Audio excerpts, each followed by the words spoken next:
Should you start a second YouTube channel? It's a question I get asked quite a lot.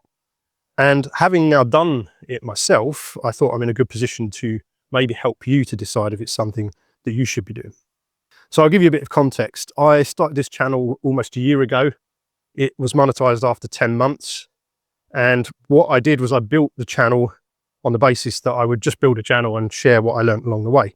So I was sharing all kinds of different stuff, making different types of videos on different subjects, all within content creation, but very broad. So what I decided after getting monetized was, where am I going to go next? I think this is the number one thing you need to consider first, is what is it you're trying to achieve by creating a new channel? For me, it's quite clear. I want to explore certain aspects of content creation that maybe aren't completely related to this channel. And I want to niche down a little bit more to get a real focus on different areas of content creation that I want to cover. So it's pretty clear to me, splitting the channel allows me to focus properly on what I want to do on both of the channels. I'll link both channels. You can go and check them out. The other channel is basically AI, content creation tools, reviews, tutorials, how-tos, and equipment, basically stuff that helps you make better videos. And in this channel, I'm going to be doing these kind of talking head motivational things. So that's the history of it. So you need to be clear, I think, on what it is you're trying to do with your channels and why. So what are some of the positives then of starting a second channel or running a second channel? Well, it can give you refreshed and renewed energy and a sort of boost in terms of doing something new. You know, it can get very draining, very tough sometimes, being focused on just the one channel, like we probably all are. And, you know, you go through down periods and stuff, and it's a struggle. So starting a new channel can give you a sort of boost of refreshed energy. You're also able to use what you've learned on the new channel to hopefully progress faster, because if you've had any experience now on YouTube, you've probably learned some lessons, you probably learned some editing techniques and all the other stuff that you know now that you can use for your new channel. So building it can potentially be faster because you don't need to do as much fresh research. It also allows you to try different things without losing track on your main channel.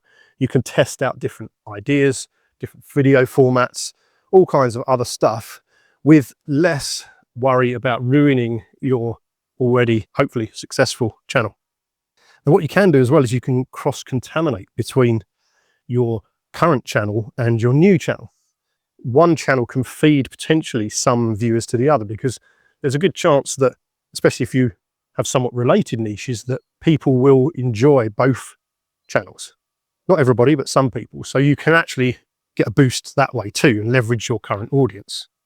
It also gives you a chance to explore things that are important to you that maybe are too off-brand for your current channel. And I think if you're creative, which you probably are, if you're making or running a YouTube channel, I think that creativity can be really important to be able to explore and just be able to do the things you want to do, and not only the things you feel like you have to. What it can also do is give you a broader range of monetization options. For example, sponsors may be different on the other channel than they would be on your current channel because of the focus or the content of it.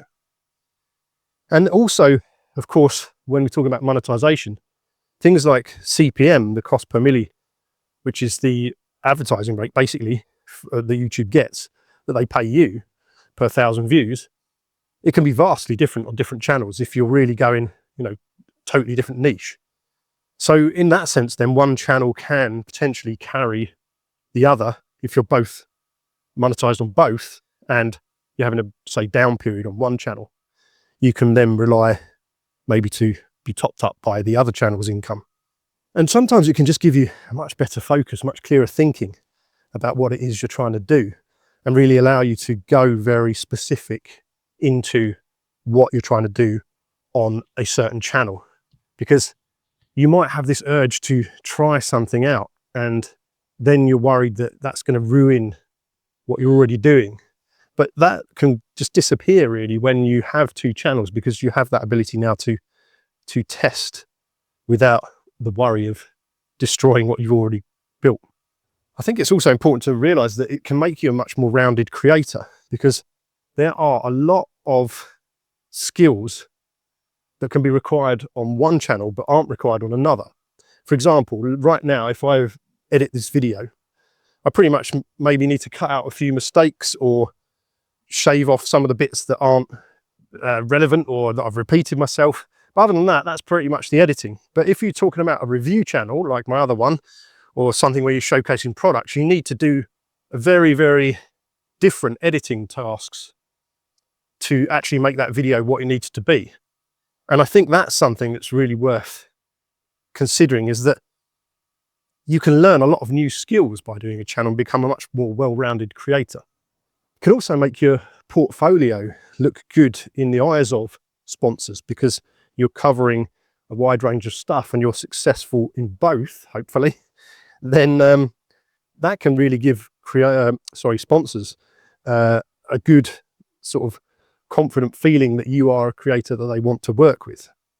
And last thing I want to mention is that you need to be efficient. So building systems, processes, and that type of stuff can obviously really help with a new channel, because it will make you much more speedy at making content, basically.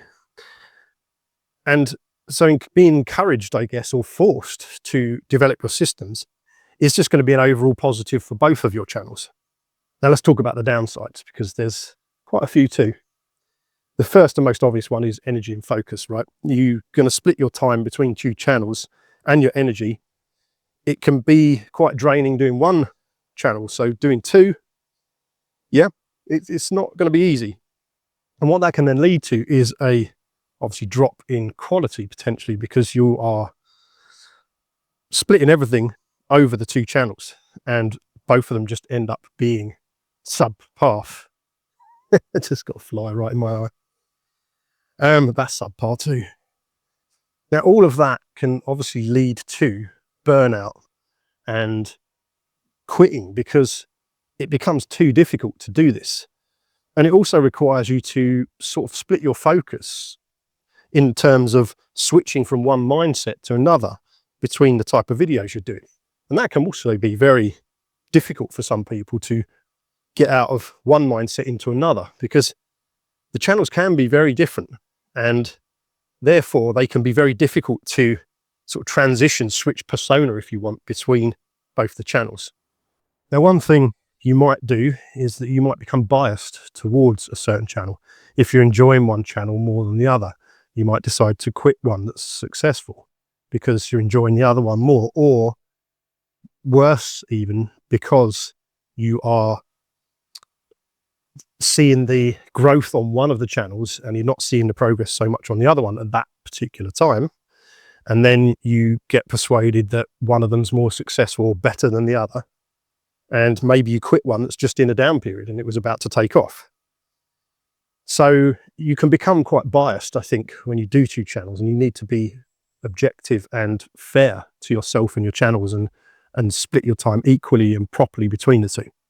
Now, one thing that's going to be really relevant to a lot of you is, yep, the pain factor. The pain factor of building a damn YouTube channel, right? It can be really frustrating. And now you're signing yourself up to do it twice. So when your channel's going up and down, normally, you've got periods where you're happy and you've got periods where you're not so happy. Now what you're doing is you're opening yourself up to, I'm laughing because I'm doing exactly this to myself, right? I'm having two channels now that I'm having to monitor. Now I've become quite resilient, so I don't tend to worry too much about that stuff anymore, but it still always has an effect, of course. So you're going to split your focus and you're going to have two channels to monitor, two sets of analytics to deal with. And both of those have a good chance of making you very depressed. So you've got to laugh, haven't you? Because, this YouTube thing sometimes is ridiculous. But it's really important to consider the negative side, those down days, those flat periods, whatever it is, because you're going to open yourself up to basically having them twice. Now, what you may have to do as well, in my case, is I'm going to have to retrain the algorithm on my other channel. It was tutorial and stuff based, and it was based on content creation in some way, but it's been 6 years. It's basically like starting a fresh channel. And I've done a bit of research, and that generally seems to be the consensus. But I thought it would be a fun experiment to do. But for you, maybe you need to retrain or start from complete scratch, and you're then effectively training the algorithm again, right? Which you've spent a lot of time doing already on your current channel. And it might take ages to grow as well, you know?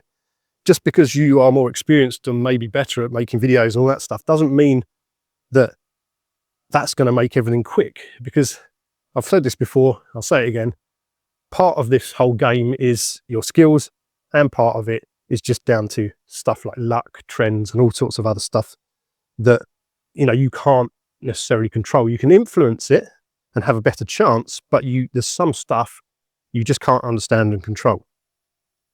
So you're going to have to retrain the algorithm. You're not necessarily going to be building your channel quicker just because you've got experience. And of course, when we come to brands, a split focus, if you have a 1 weak channel and one strong channel, it might create some doubts in those brands when they're looking at your portfolio, if you like, of channels and thinking, well, he's doing okay on this one now, but that one's no good, is it? It might just raise some doubts in their minds about it. So it could be a positive, but it could also be a negative.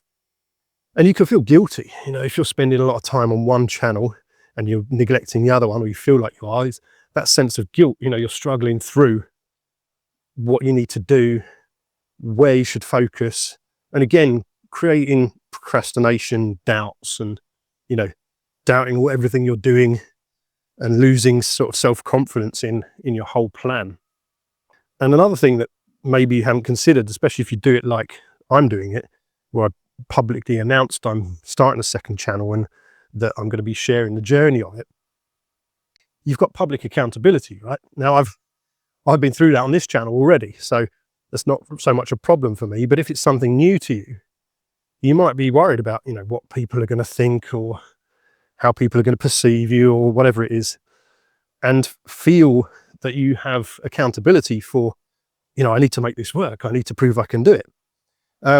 So that can be tough as well. And it's just adding another pressure on top of all the other pressures you've already got. And as we talked about, you need good systems. I mean, you have to have something in place, some idea of what you're doing. If you're all over the place already on your current channel, I don't think it's a good idea to start a new channel and try and focus on both if you don't have yourself set up properly on the first channel even, because you need to fix that first. You can develop systems, processes, you know, the way you do things. You can become more streamlined and efficient before you start a second channel. Because if you do that when you're not ready, it's just going to end up in quite a lot of pain for you, I think. So I hope that's helped you to decide, or at least think more deeply about whether you should start a second channel or not, or resurrect an old one, whether it's the right thing for you to do at this stage. And for most people, it's going to depend on a lot of factors, and it really is going to have to come down to your own individual decision.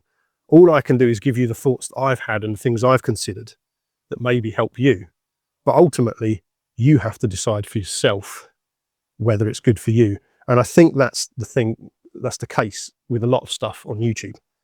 In the end, you need to stop listening to everybody else, consider what you've learned, but really make the decision yourself, because only you know what's best for you.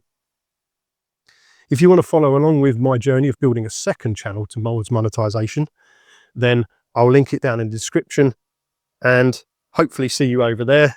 Otherwise, hopefully see you here in the next video. Take care. Thanks for watching.